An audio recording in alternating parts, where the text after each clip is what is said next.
سڑکیں بلاک، بلوں کو لگا دی آگ، بجلی کی قیمتوں اور زائد بلوں کے خلاف عوام کا میٹر گھوم گیا۔ تیسرے روز بھی شہر شہر صدائے احتجاج بلند۔ لاہور میں مختلف مقامات پر شہریوں نے مہنگائی، ٹیکسز، بجلی کی قیمت اور بلوں میں اضافے کے خلاف بھرپور احتجاج کیا۔ بچوں اور خواتین نے بھی حکومت کو کھری کھری سنا دی۔ اتنی مہنگی بجلی ہے کہ لوگ اپنے پیٹ کاٹ کے یہ بجلی کے بل کہاں سے ادا کریں۔ ہم یہ ظلم نہیں ہونے دیں گے پاکستان کے عوام کے اوپر۔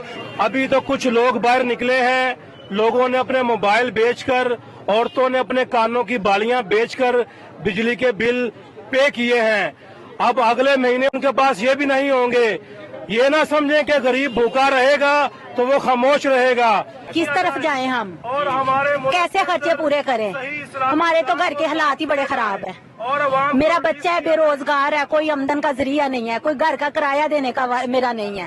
گجرانوالہ میں شہریوں نے وابڈا آفس کا گھیراؤ کر لیا۔ گجرانوالہ